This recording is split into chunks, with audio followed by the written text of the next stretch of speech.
I am unashamed. What about you? They can take a sheet of music, Phil. They've never heard the song, and they can just sing it without ever hearing it, and it all sounds good. So when I started singing, Why you there? Why you there? I'm nowhere. Where are we at? Yeah, why you there? We're way back with Genesis, right after Cain and Abel. Phil's had a thought. We got the children of Cain and Abel, and the human race begins. Lamech married two women, one named Ada and Zillah. That was pre-law of Moses, of course. Yep. Ada gave birth to Jabal. He was the father of those who live in tents and raise livestock. Some people are good with cows. His brother's name was, are y'all listening? Jubal. This is Genesis chapter 4, for crying out loud, way back when the human race first started. Yeah. The brother of Jabal, his name was Jubal. Listen carefully. He was the father, because you said some people just seem to have the knack. Yeah.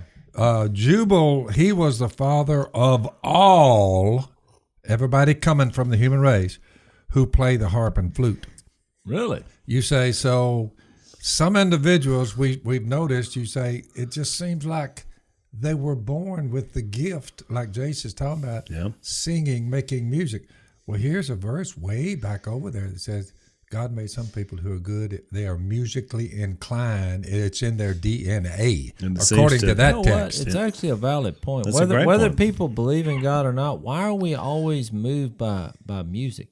And by the people who are really good at it. And who have the natural skill. They just have It's a multi-billion-dollar industry. I've seen people that can sit down at a piano and just start playing, and they hear, and then they start making music. I have two kids. I know, that's what I'm saying. It's just and incredible. God would say, I did that. Right. I'm the one to put him out. Now, another question would be, how in the world in Genesis chapter 4, at least 6,000 years before Jesus came on the earth, right. How in the world would someone know that? Yeah. How would Moses know there were people who were musically inclined and it came from Jubal? Until he wrote it down, he probably was like, whoa. You see what I'm saying? Yeah, that's a good point. Well, what we've tried to do is, we sing, but it's a worship experience. We're worshiping a God that we believe is real. I mean, I look around at his creation and see the transformed lives of people, and I say, there's a God, and he's alive.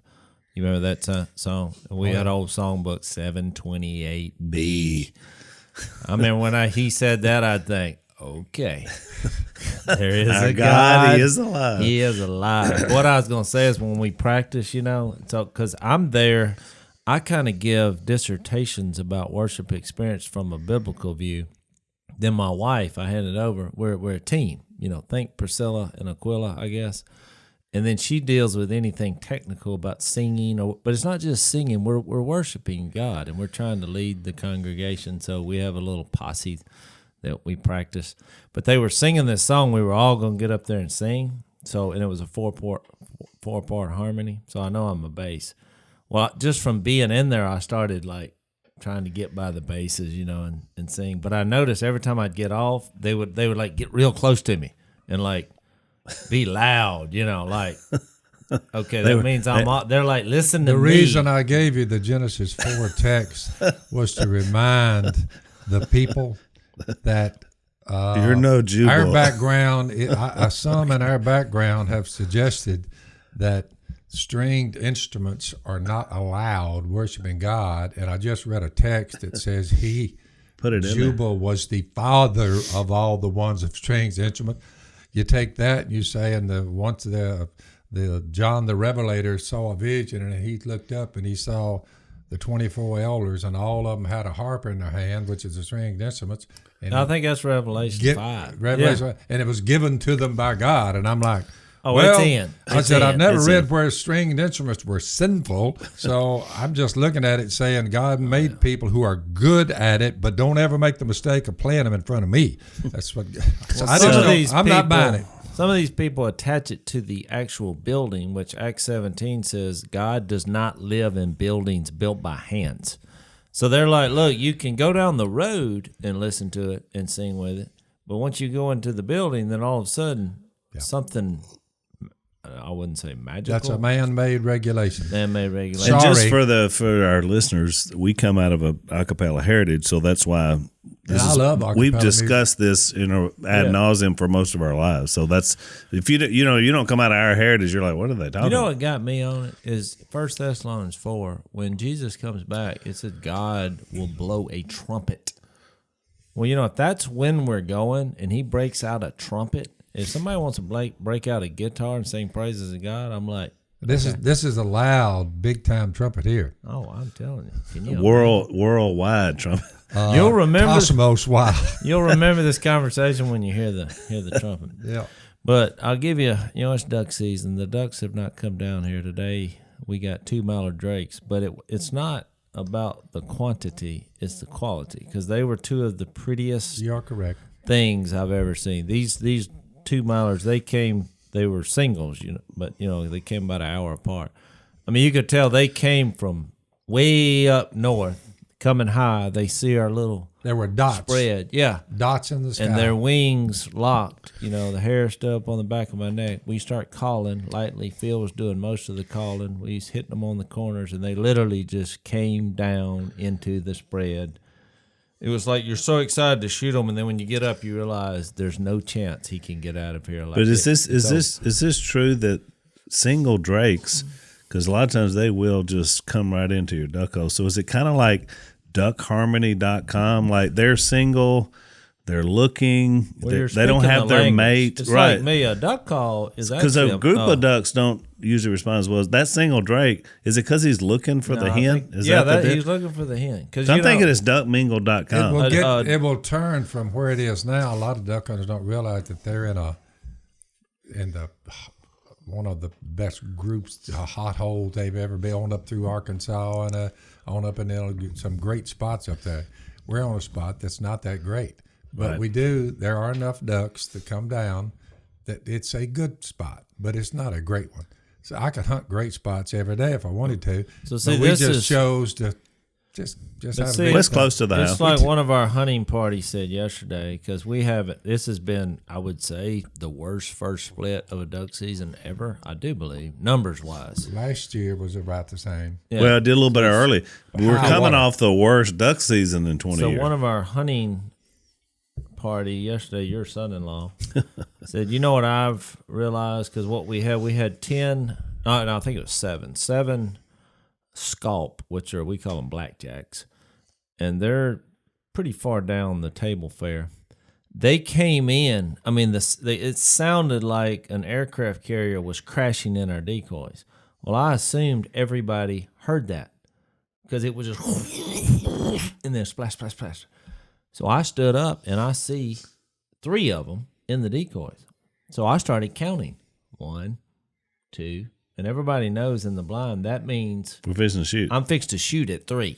I didn't even say 3. I'm down there doing something in the other end of the blind, and I just heard a countdown, which means somebody is trained on ducks and fixed to ground swat them. That's an unwritten code. All I heard was 1, 2. Well, we'd already gotten to 2 in that long. 1, 2. Well, that didn't leave me with 1 more second. Well, they start shooting. We've started the And arguing look, again. there's their ringnecks, actually. The ringnecks, Jay said, "Scop, all right, scop." But they were sitting out there right in front of me, but I didn't know that. I didn't hear, I didn't hear him come in. Now we have I just the heard a problem. man giving the countdown. I said, well, they're ground swatting a teal or something. Over in the edge of the decoy is about 60 yards. Maybe they hope they get him. Well, I'm looking up where they're pointing their guns, and there's about 4 or 5 of these ringnecks sitting on my right at about 30 yards. But I didn't know that. The ducks were on their side. I raised up, knocked down 2 of them. Well, Burley said he couldn't see for the brush. Yep. Jay was behind the blind taking a leak. So I was asleep on the bench. And Phil, he didn't hear, as well as he used to. And so when I was doing the countdown, I thought everybody had trained guns. No, I was the only one. So you're thinking you got backup. Well, it spawned a big argument. And then when Jay got here, Jay got back, he was like ripping us because he's like, that was pitiful. I mean, them ducks letting the decoys, and y'all get 2? What's wrong with y'all? And I was like, well, you wasn't even in the blind. You're part of this. I mean, I feel like, I'm with some kids. Do you need to go to the bathroom, Johnny? So now we're enjoying some more of our delicious Black Rifle coffee. There's just something about if you're going to call coffee, which we drink very strong coffee, but if you're going to call it Black Rifle, in this neck of the woods, that just goes together. I mean, it coffee, rifles.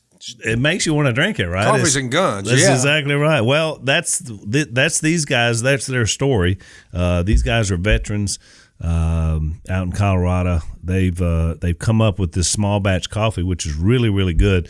They first sent us, when we first were doing ads for them, they sent us down some lighter roast, and we said, no, we need the darkest that you have because we want the Black Rifle coffee, which is now what they sent. Fine, strong, black coffee and guns that shoot straight. Right. Well, what else do you want? As a man, what else would you want out of life? That's exactly right. So we want to encourage you guys to try your Black Rifle coffee. The best way to do it is to join up with their Coffee of the Month club. So basically, they're going to send you coffee every month, which is the way we get it. So you got a special thing going on in the month of December. They're going to give you some of their best bundles for you to try, which is fantastic. We love it. Like I said, it fits our whole what we're trying to do. Not only perfect, great coffee, but obviously these are great guys to support. So we call it Freedom Filled Coffee. That's what they call it. So sign up for their Black Rifle Coffee Club. Check it out. Basically, you go to blackriflecoffee.com/Phil. So /Phil, and that's going to allow you to get a discount, 20% off your first order of any coffee products, including signing up for the coffee club. So we are highly pleased with our Black Rifle experience. And may your aim always be true. People were getting testy, Al, over 5 or 6 ring necks. Yeah, I said, boys, you don't want to let the argument flare up too much over ring necks. But what Jay made a profound statement. He said, what I realize is it's not about how many ducks you kill. It's about ripping the guy next to you. And he's really right, because look, all this panic has set in because you're trying to do something to get ducks. Look, we said Phil was flaring all the ducks the other day by his beard. Look, so he comes out 2 days later looking like... Everybody take a look at this. This was like this. Great. They used to call me the gray beard, but now my name has changed. Blackbeard. Blackbeard. He went through for 10 years he looked like Cypress Smalls. See, here, let's make the comparison. There you go. So that's an accurate there you go. cover of your book. We thought that might be flaring the ducks because it got a little too white. Yep. It's like mine, I have speckles, but mine's still Cypress Mossy. This here and brush and all, this stood out too much. And I thought, and they kept saying, you scared them. So I went with the black whiskers. So you're not really trying to make a youth statement. It's more everybody thought you might be trying to get back on the scene. Yeah. No. Okay, he's over. Miss Casey, well, you just want to stay younger with all them little girls that hollered at you. I said, no, it's not that. Well, besides, I think Mom may put a little coloring in her hair, too. I mean, I'm just saying. What gets me? It's the Christmas season. We're talking about, Jesus coming here. And most people, when they think Christmas, they think, what am I going to get? And I noticed a few weeks ago that Forever 21, a clothing company, because Phil, you've probably never even heard of it. Forever 21, you do a lot of shopping there. They sell clothes with one theme in mind. If you wear these clothes, you will forever be 21. Now, where did they get that concept? I have no idea. Well, guess what happened about 3 or 4 weeks ago? Forever 21 went bankrupt. Uh-oh. Yes, so much for that. It's coming together for me now. But my point is, so much of it isn't Forever about 21 is forever gone. Forever gone. Yeah. And I was speaking somewhere. I was like, the only way you're gonna be forever 21 is Jesus. Yeah.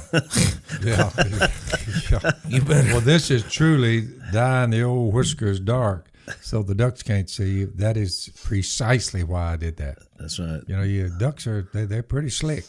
Well, and the paranoia sets in the more you turn your head and your white beard, they see that. So up in the thicket, there's nothing that bright white except a crane sitting over there. Right. You might fool them and they think it's a crane in the bushes. Well, for a while it looked like moss hanging from a tree. Yeah. But it when it gets too white, they know it's Too not white. moss. Well, all I know is the more we don't kill ducks, the more paranoid Yeah. people get in a duck blind. And Oh, there- look. I know That's- everybody's touting the fact that there's no difference between males and females these days. Everybody did just, I'm 50 genders. I'm a cat, I'm a dog, I'm a human, I'm a male, I'm a female, and everybody's wondering what they are. But the bottom line is women never have to worry about lengthy whiskers on their face. Most women. What little peach fuzz, and they pop that, they pull that out. But they don't get to looking like this. No, not if they're female. Probably a true statement. Yeah. If they do, they typically aren't. They don't connect very well. Yeah. Yeah, I'm just saying. You wind up in a carnival. Yeah. But yeah, you're right. It's the land of genders, and you decide. And I saw the other day the first man had a baby. I was like, no. No. It was touted as the first man has a baby. I was like, Yeah. no, a man didn't have a baby. No. Now I don't know what we're calling what, but it wasn't. That doesn't work that way. But then- Biology hasn't changed. In this internet age now, it's all about the headline. You know, Yeah. they'll put a headline up there, and then you start reading it, and it has nothing to do. Right. I mean, they just want you to stop, click, and read. And really, you don't even have to read it. Just stop and click, and therefore you get the ads pop in front of you, and then go on to the next headline. And it That's- don't even have to be true. No, and most of it's not true. They're filled with every kind of wickedness, greed, just depravity. So we're full scale paranoid. Si was wanting to go yesterday. He wanted to move to a place that I've scouted. He hadn't been there. Si don't scout. He barely makes it to the blind, and he sits there. And if we're not killing ducks, he's like, we're in the wrong hole. I'm like, based on what? You're scouting? So Si wanted us all move yesterday to a place that I just scouted that's dry land. Yeah. I was like, Si, I'm not going and hunting dry land. We deer And hunting? I'll put What a do we- hundo that if you go there, you will not kill a duck. And he's, but he never got argued it, off though, of it. didn't he? Well, we've never had a bad hunt there. I'm like, Si, you hadn't been there since last year. Things have changed. But it's just, that's what happens when it's slow. So Well- we're waiting on the water owl. Duck season is slow, but we have plenty to eat. Yeah. Duck wraps, duck and dressing. You say, well, y'all are killing plenty to eat for food supply. we are. Plenty. Plenty. So we're happy. Yeah. We are. And look, those 2 milers today, majestic. I mean, it's all I need. It's Well, not it is- the quantity, but the quality. It is interesting that we're all getting older. I noticed the opening day. I looked around. I thought, there's only one man in our duck blind that's under 50. Yeah. And that's my son-in-law Stone, and he ain't far behind. He's about 45. So I thought, we're all getting older. But one of the good things about getting older is when you're younger, you're a little bit more. You want to kill everything all the time. You'll go chase. You'll crawl on your belly to get them. Now everybody's a little more into comfort. Like you said, you can work 2 ducks in a beautiful, watch it all happen, and be satisfied. It's like It's the challenge. I mean, if you're shooting ducks where there are no ducks, that's pretty impressive. yeah. A lot of people would say, well, I noticed that I backed off out in the bushes, and I was watching people who build duck calls, but I noticed they actually pick up their device that they build and been selling for 40 years. 40 plus. But I noticed that when they call, it's very sparingly, and they wait till the duck gets in a precise spot out there before they'll go, gang, gang, gang, 3-4 little licks, and then they don't call anymore, and the duck just comes right on in there. Well, it's good. Most people make the mistake of calling way too much. Well, you Oh, watch if you you watch. would think if I'm Ridiculous. a guy who came up with duck commander, It would duck be call. in your marketing interest to say you need to be calling all the time. Oh, yeah. But that doesn't work. Listen, I got a high ball that'll ring, bang, bang, bang, bang. Look, Oh, people all do. we do is a little bit on the side. Yeah. Just at the precise moment, their tails towards you, we just go, gang, gang, gang. We kind of drag our first note, whack, whack, whack, and we stop. And look, they'll just turn, they just come right in But there. think about why he's coming. Look, a single miler drake has broken off the herd. Why? Because this time of year, right before they go back north, they're looking for a woman. Yeah, you got to find a mate. And so here he's by himself. So you know what?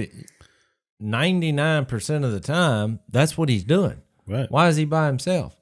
So when you call, there's a connection, especially if he locks his wings. I mean, it'd be like, just like you being at school or whatever before you got married and you say something to a girl. Well, if she ignores you, guess what? You're out. But now it's an internet dating website. That's how look, they find each other now. But if she starts talking to you, you're like, oh, see. Oh, A Drake looking for a mate comes by. We let him come over a time or two. He gets his back toward us, so he doesn't have a real good reference point. Well, if he's looking for a mate, he's like, oh, my goodness.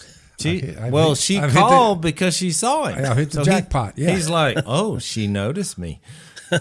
Right. So let me go take another look. Oh, she did it again. She called again. So when you're drawn to that sound, whether you're a duck or a human, that kind of stuff, running the wrong woman can get you killed. Let's say, be wary. But look, that's why what we'll do sometimes is if they won't come in, they circle 6 times. Well, then after Phil call, I'll call behind there because then he's like, oh, now I got 2 of them interested. Yeah. I got to get in there now. Competition.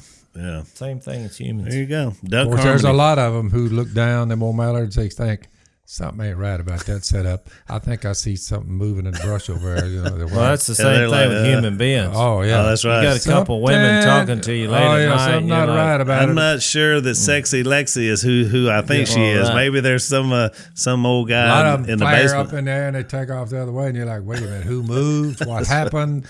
But they're looking. These ducks danger. One mistake and you're in a pot. That's right. There are a lot of. I never realized. Same as life. Same as life. One mistake and what is that Proverbs 7 that said, "Stay away from the adulteress, because her way is the highway to hell." Yeah.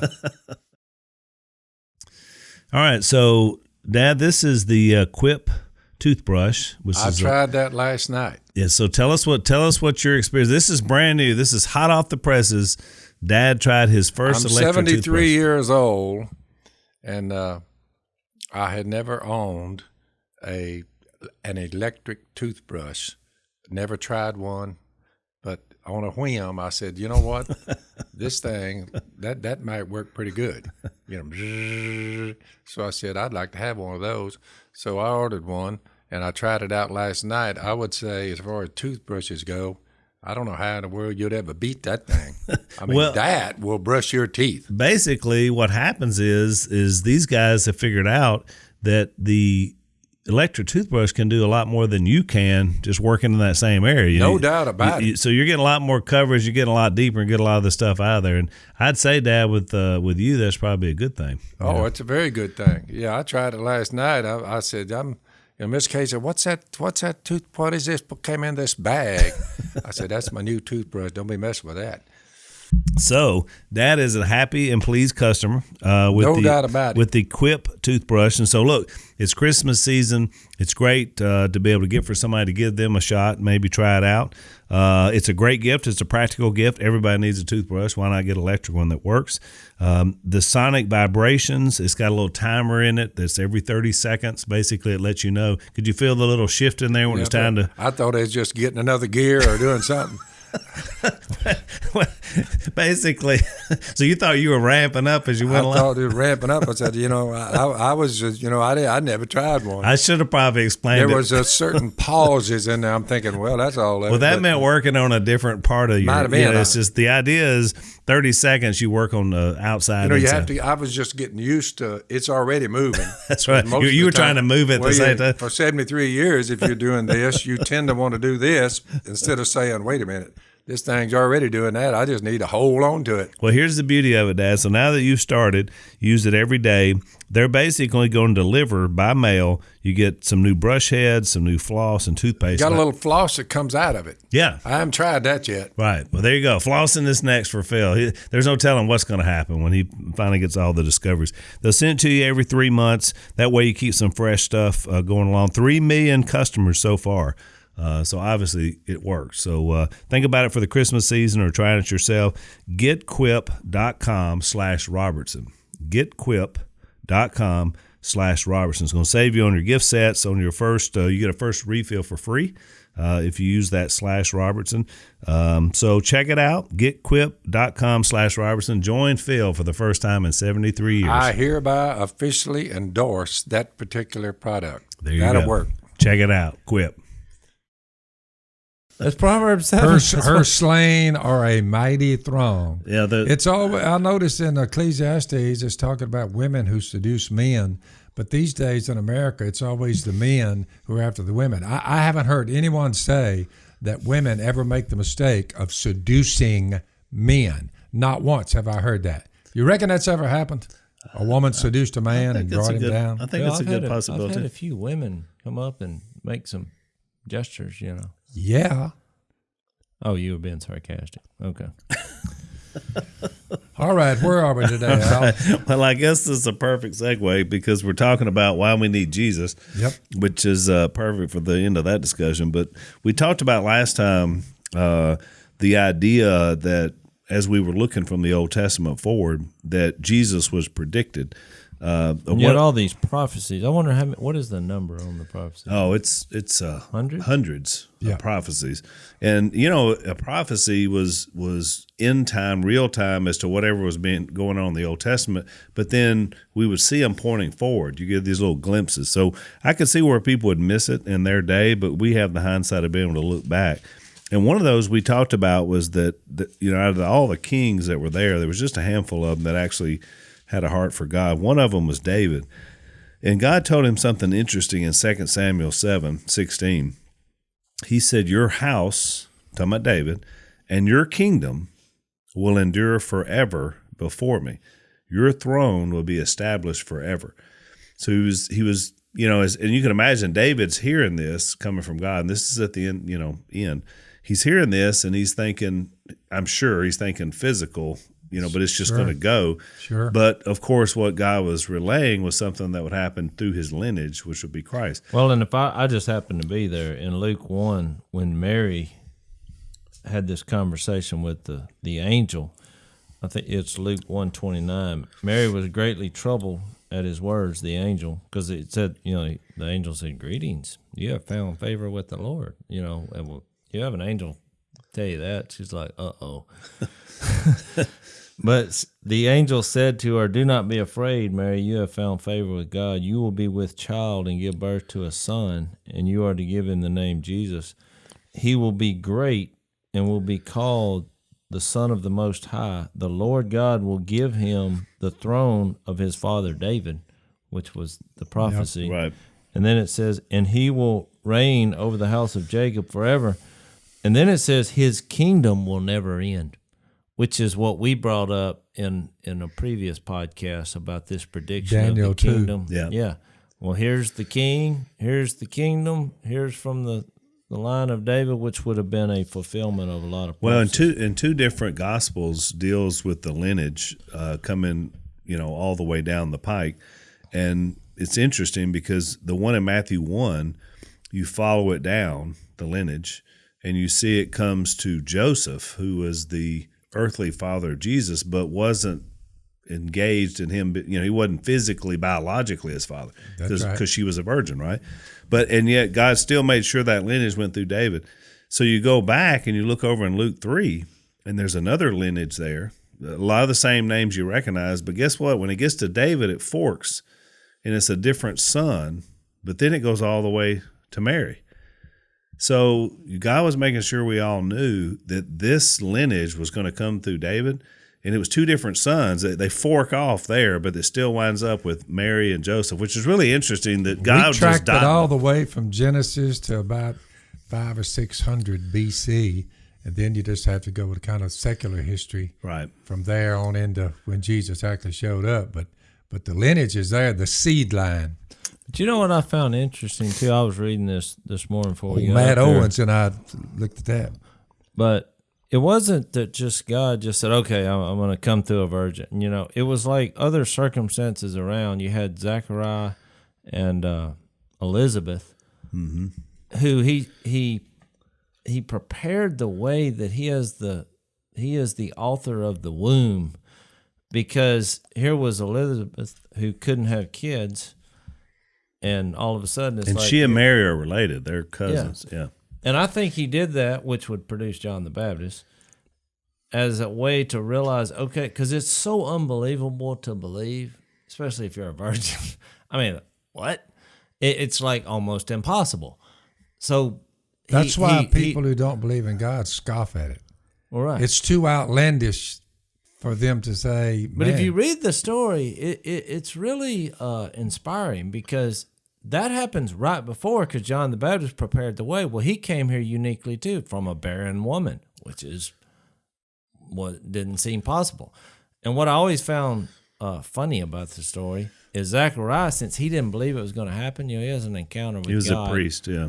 And he said, I don't believe it. So the Lord made him where he couldn't speak after he told him. And he came out doing sign language, trying to tell people that God was going to give him a son, which is, I thought, man, if I had that power, because Si's the worst one. I mean, I tell him we're going to go do something about the duck. We're going to go here. Well, he never believes it. Well, then it happens, and all of a sudden it was his idea.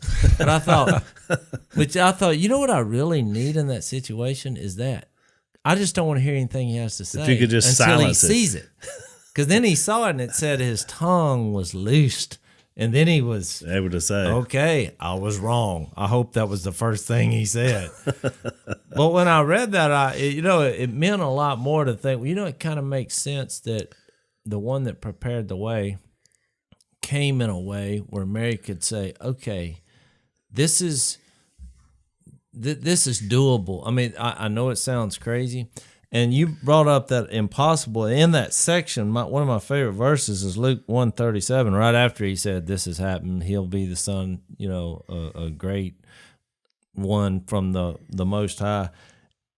It says, for nothing is impossible with God. Luke 1:37. Because Elizabeth, verse 36 says, even Elizabeth, your relative, is going to have a child in her old age. And she who was said to be barren is in her 6th month. So she was 6 months ahead, but it said, for nothing is impossible with God. That was the principle he was trying to get them all to see. Even Jesus coming from a virgin God. But even think about the practical of what that did for Mary.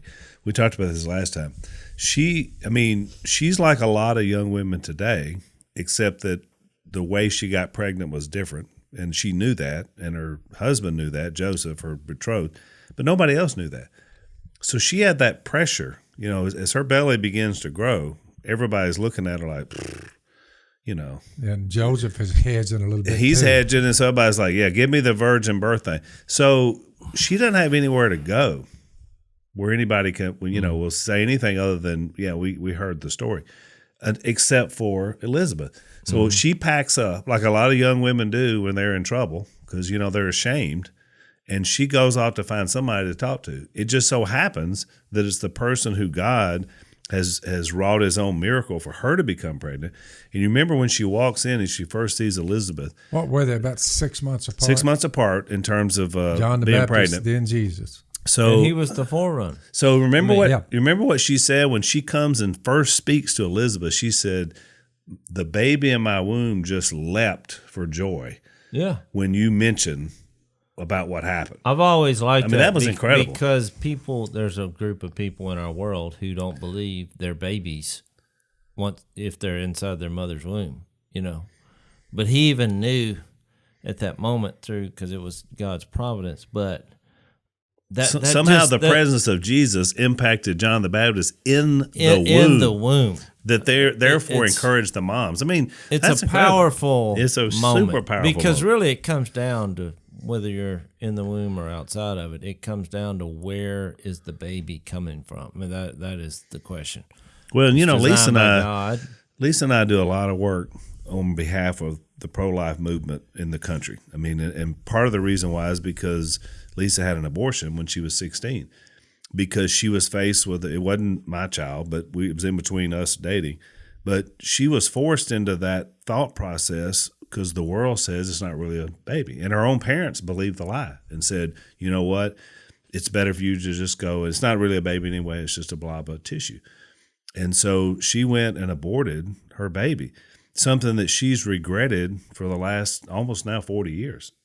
Even though we got together, obviously we had children. So we tell that story to people. We're just like, look, when you're pregnant, you obviously, whether you're married or unmarried, there's now a child growing inside of you that it matters. It matters in the world. Who knows what's going to happen with this life? That's designed by God. Designed by Put God. here for a purpose. And when you think about it, when you abort a baby, you're not just aborting one life, but you're aborting a generation of lives that would come from that life. Mary could have easily have done back then what women do now. Exactly. Well, they're all saying that I'm not married, so I'm pregnant here, and I know what they're going to think. Right. So the best thing to do is just get rid of this. So Jesus probably would have been a victim of abortion. Very possible. It's a great point. I never thought about that. Well, what if Mary had aborted the Savior of the world? Well, at that time, the king they were killing all the babies. I mean, you see that even in history. That was kind of their way. If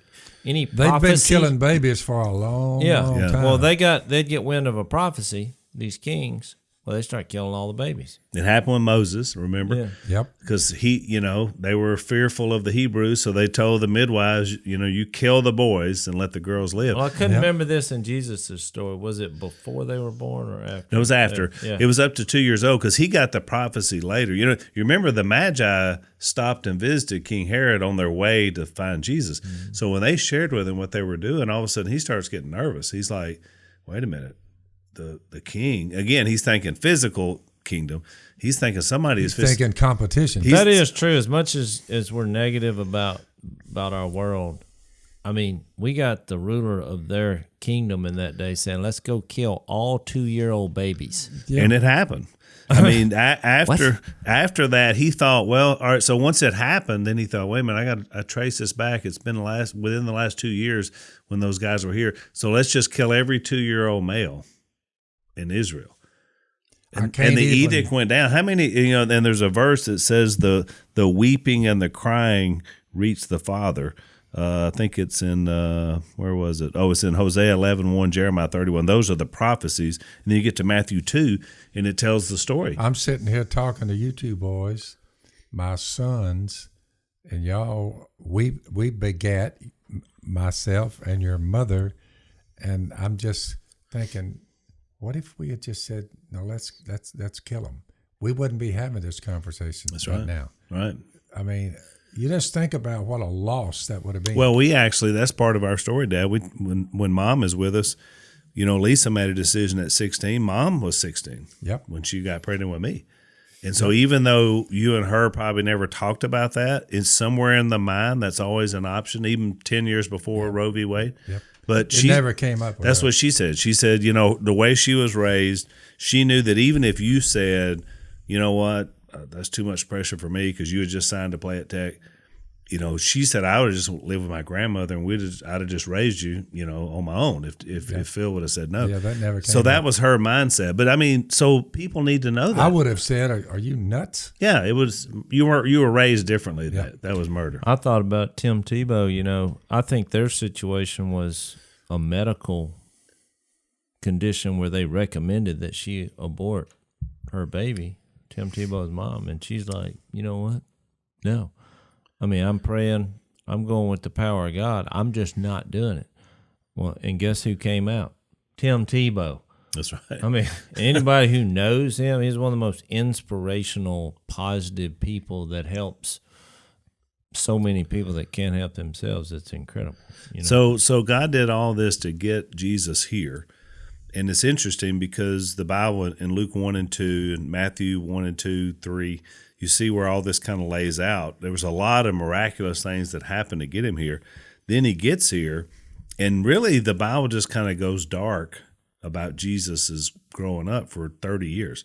You see a little glimpse here. One time he was 12. Isaiah. He says he grew in strength, and and the 12. When he was 12, he was missing for three. They went to the Passover, and he got left behind. Yeah, Isaiah makes a strange statement. This is 712 years before the baby was in Mary's womb, the birth of Jesus. Who has believed our message? Isaiah 53. And to whom has the arm of the Lord been revealed? He's talking about Jesus. Watch. He grew up before him, Jesus did, before his father, like a tender shoot. What does it mean, Al? And like a root out of dry ground. no beauty, no majesty to attract us, nothing in his appearance that we should desire him. So Ordinary. a root out of dry ground is you're in the middle of Death Valley, and you look out there in the middle of the thing, and you see a little green shoot sticking up out of all that dry, and you're like, whoa, where in the world did that come? A root out of dry ground, meaning he just didn't fit. No. And he was on purpose ordinary, not extraordinary. Nothing about his physical appearance, nothing about the way he handled himself. Because again, remember we talked the about pictures you see, that's kind of been, you can tell. he didn't look like a Middle Eastern guy. This is no beauty or majesty to attract us to him. If you turned it around and just take that for what it says, he wasn't much to look at. Yeah. He didn't stand out among men like tall, handsome, and no physique, and nope. You notice even the Hollywood. In fact, Al, right after that, he was despised and rejected by men, a man of sorrows, familiar with surfing. And here's what I've always thought. What does it mean? Like one from whom men hide their faces, he was despised, and we esteemed him not. Now, if you hide your face from somebody when you see him coming, you see him, and you're like, oh, and you turn your head. You can't look at him. That's what Isaiah said he would be like. Right. That is pretty the amazing. Bible says, you brought up Hollywood, which is a great characteristic. All the movies they made about Jesus, he always looks the same. He acts different because he can't be a human. He's got to act subhuman. And he, he's beautiful looking. Beautiful. It's like everything. Androgynous looking, and yet at the same time piercing. Like, you know what I'm saying? They always do it like it was their image, but it's not a biblical. But when you image read the Bible, it's not practical. You remember when he came to Nathaniel, and first he said he did something miraculous. He's like, "Hey, you remember when you were under that tree in a field thinking about, the stairway to heaven? I saw you there. I knew what you were thinking." I mean, it doesn't exactly say that, but that was the impression he gave. But then he's like, "Well, aren't you from Nazareth? Well, you can't be a man of God. Nothing good." Once he saw him and said, "Where are you from?" I mean, that'd be like us, some of our parts of town here. You're from Ward 9? Yeah. Oh, wait a minute. You're from Ward 9. You can't. Which, by the way, if he said, "I'm from Balcomville," you're like, "Balcomville." Balcomville. Whoa. No, he's out. So look. So by the way, let's talk about that, because everybody, all the Pharisees, they kept saying that. Can any good thing come from Nazareth? This was a section of Israel that was like, oh, it was in the north. It's close to Samaria. We talked about the split kingdom. But it's interesting. They had no idea that he was born in Bethlehem. He shouldn't have been. The only reason he wound up there is because there was a census, remember? And so Joseph and Mary had to go down there because that's where they were. They had to register where you're from. So they go down. She wasn't planning to have the baby there, and yet she does. But what they didn't realize that all these circumstances were happening because in the Old Testament, that Bethlehem birth back to the city of David, that's where David's from, by the way, prophecy had to be fulfilled. So it's funny, all this abuse, and Jesus never corrects them. He never says, well, I wasn't born in Nazareth. He just takes the abuse, Yep. And yet he wasn't. It'd be like us saying, it'd be like you and I, Jay, saying we're from West Monroe. If somebody asked you where you're from, you'd say West Monroe, right? Yeah. So, but you weren't born in West Monroe. You were born in Ruston. So was I. But nobody would ever know that because we grew up here. And that's exactly what happened with Jesus. He was from Nazareth because that's where we grew up. He was actually born in Bethlehem, which fulfilled the prophecy. But the Pharisees didn't know that. They still don't believe. I mean, when I went to Israel 2 years ago, we had a church service in Bethlehem that's now Muslim, Islam controlled. Really? And here we go, and the guy gets up and preaches. We had a Saturday service because they moved their times around, and that the building where we at, it had been bombed 14 times. And the man that was preaching had been shot 5 times in the chest. His brother was killed with axes and knives. His son had been kidnapped. We had buckets of water down the aisles because they say if they throw some kind of fire cocktail in here, because I leaned over and said, what's the buckets of water all about? And at first I had to admit I was a little fearful because I thought, could this be number 15? Because once we crossed that wall and went into Bethlehem, from Israel into the Palestine, which is they controlled Bethlehem, the whole mood changed. I never saw a woman. The men that looked at me like, I want to hurt you. It just had a different vibe, and now we're going to pull up and start singing and have a guy preach Jesus, one of the greatest sermons I've ever heard about Jesus. But he was still saying the same things we're talking about. Oh, he was here. He was born here, and he's coming back here, and we're leaving here. And as he talked, I thought, this is what we should be believing. This guy, he's not backing off, and he deems their threats as God is with me. The reason they quit attempting to kill his life is the last 2 times they thought he was dead, and he wasn't. Well, it spooked them because they thought, well, maybe there is something to this. Maybe God's keeping this guy alive. They shot the man 5 times. He was walked out of the church building. They did a drive-by, and he took 5 bullets in the chest and lived. And still preaching. And when he got out of the hospital, guess what? He went back and started preaching again. He told a funny story about, he said, the one thing that upset me, not the getting shot, not my son getting kidnapped, not even my brother dying, because I know where he's at. I know he'll be back. He said, but what they did to shut him up is they would pull up with loudspeakers in the back of their trucks while he was trying to do service. They quit threatening his life because they were scared of him. But you couldn't hear him over the speakers that they were, spewing whatever their theology was. And he said, nobody could hear what I was saying. They were drowning him out. So he said, I wrestled day and night, and I was thinking, what am I going to do? What am I going to do? And I was crying out to the Lord. And he said, and then the Lord said, which everybody kind of stopped like, is he saying the Lord spoke to him, And he said, buy bigger speakers. And so he said, I have speakers, and you could see them. They're mounted, pointed in every direction, and they go up to 5 miles. So you're not going to drown him out. You're not drowning him out. And he said, if they bomb him, I'll buy some more. That's funny. Because we were in New York at a pro-life rally that was right in the middle of Times Square. We've all been Times Square. You know how crazy that is, the gyrating screens. Yeah, that's the word that came to my mind. Yeah, Dad said everywhere I look is gyrating giant humans. And so we were in the middle of that thing. Same thing, Jase. I'd say there were 20,000 pro-life, largest pro-life rally ever in the state of New York. And I was a part of it. And there was probably about 1,000 protesters kind of off to the side because it's just right in the middle. I mean, it's just a mecca of activity. But I noticed the people at Focus are pretty smart because they had brought drums. The protesters, they had drums and musical thing. They were going to drown out the message, kind of what Jase is describing. But they brought in some major sound. And so, like, the whole thing was going on. There was worship, and people were speaking, and you could just way off. You heard a boom, boom, boom, just like a little small noise off in the distance, But get bigger speakers. I mean, that's exact. Sometimes that's what you got. I was so inspired when I cut him a big check on the spot.